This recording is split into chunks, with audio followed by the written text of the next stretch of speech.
Good morning, good afternoon, good evening, all. It's Bear here.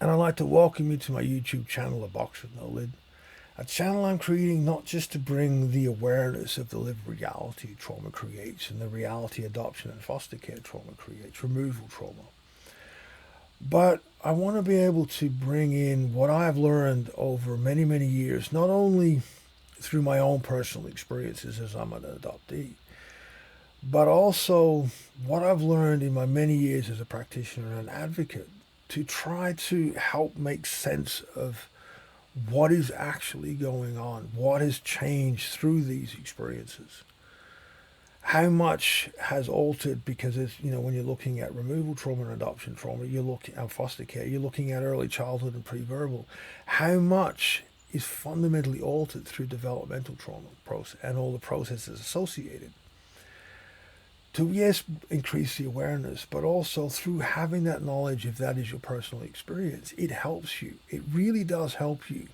make sense of, one, what is going on, why we make the decisions we do, and how we can best support making decisions that support us a lot more. Now, in this video, and yes, it is the next video in the adoption series, I want to bring in a process that I've talked in many other ways before.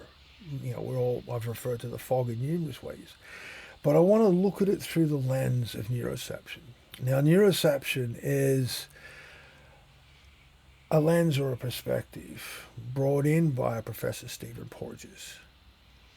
And it's about our autonomic nervous system, all the sensory aspects of our nervous system that assess in the background threat and safe, what is safe and what is not within our environment, and how it is completely separate from our conscious mind. It runs in the background constantly.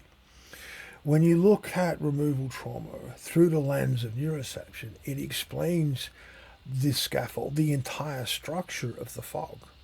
The fog is a common term used in many adoptee forums of how we defend the avatar that we've created, the person we had to become to be part of a non-biological family or to fit in with the requirements of multiple placements and homes when you're looking at it from a foster care perspective.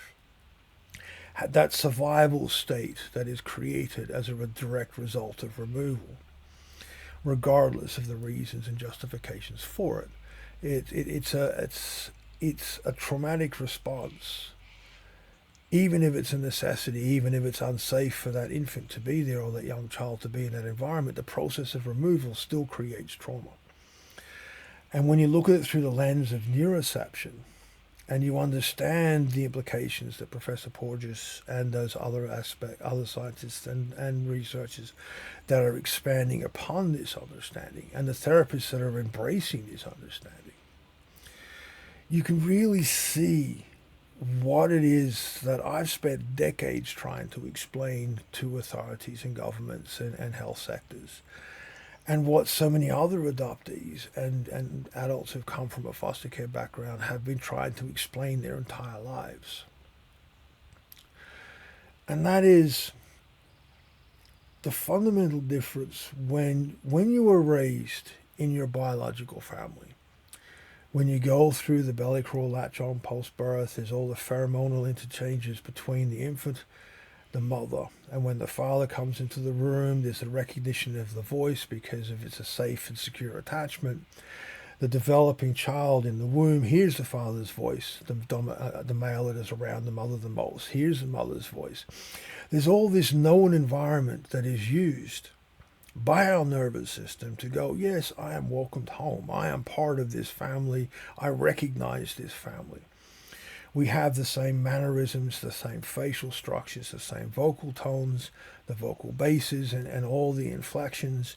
There's all these physical, biological, definable parameters that our autonomic nervous system uses to define I am part of.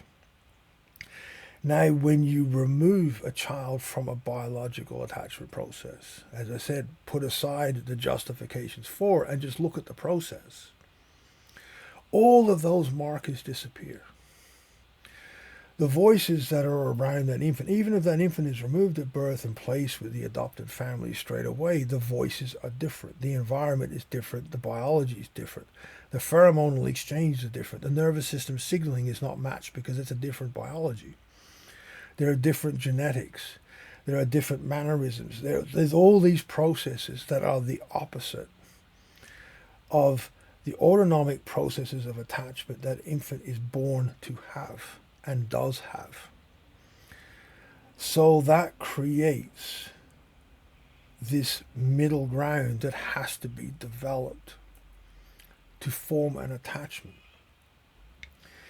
And as that falls completely upon the infant or a young child to create, as they are trying to be or need to become part of the family that's raising them, regardless of adoption or long-term placement,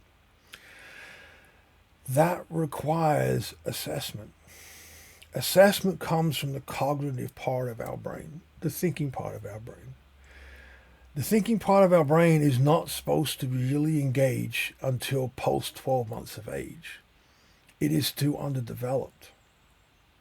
There are so many other steps that empower the development and the framework of our cognitive brain and how it relates to the connections and the neural connections through the vagus and through all the other processes of nerves within our body, the sympathetic and parasympathetic and so forth and so forth. All these processes get pushed ahead of schedule without the framework needed for it to work and assess properly. And this process is defined as the fog. This extra place in development doesn't go away, it remains for life. And as it develops and becomes more embedded over life, it becomes a barrier between the child developing and the people that child's trying to connect to. There is a trained neurological set of pathways. Synapses have connected, sectors of the brain have altered how they communicate and work to provide the framework for this process in development. It doesn't undevelop. It remains and becomes the normal way we approach everything. It's a survival state that is biologically supported in mammals, but it is not designed to remain. The remaining part, because we remain in a long-term placement or an adoption scenario, means that it has to become more physiologically embedded. And that's developmental trauma. Now, that works until it is challenged. And as I've said in previous videos, more often than not, it gets challenged when the environment of the permanent placement or the adoption household becomes fundamentally dysfunctional, either due to the adoptee seeking to find biological family, whether it's through medical or necessity or choice. What I found is the most common is when the person who is an adoptee or foster care has their first biological child, their own kid. That interaction and that connection starts to fundamentally unravel and is a direct threat to the structures of that survival state. And as I've said in other videos, and I will do again in more videos after this one, as I'm starting to change the format, I want to get a little bit more complicated in some regard, but a little bit more in depth on the process of it. But if we understand that when that fundamentally collapses, when a survival state collapses, it affects our physical health and well-being. And as I've said in other videos, far too many adoptees pass prematurely because of the collapse of this structure, because it is so embedded within our nervous system. So if we start to use neuroception as the lens to assess what happens through the process of removal trauma, placement and adoption or long-term foster care, we can start to actually see what is going on. And we can start to bridge these understandings, because one of the most infuriating aspects of all my years of advocacy trying to get this understanding across is that if you look at it from if a child was abducted and raised in a kidnapped household everything is understood. But if a child is removed and placed in adoption, everything is not understood. Yet to the child, nothing has fundamentally changed. They are still taken from a biological family and raised somewhere else. There is no difference to what the child's nervous system and what the child is going to perceive and understand, and the difficulties this creates. But in the perception in the world, there is. And that is what blocks adoptees and those of us going in the coming from, or those that come from foster care, from getting the support and understanding we need to rebuild and heal our lives when they start to fall down, when this fog or when this survival state starts to collapse. And the understanding we need to be able to work and build the relationships that we need. Because neuroception is also the process of how we connect in friendships, connections, and relationships. It's how we perceive the world. And if we're taught through our infancy that the world and environment and people are a threat, or we have this other layer of assessment process that's not as functional as we hope it is, that gap in interaction creates issues. That gap in process creates more threat than positive. And it builds the lives that I see play out in not only the adoptees and those in foster care, forgotten Australians that I personally know, and the lives I've been around, but also what you see every single day in the forums out there for adoptees and those that have lived through foster care. I really do hope that this video was helpful.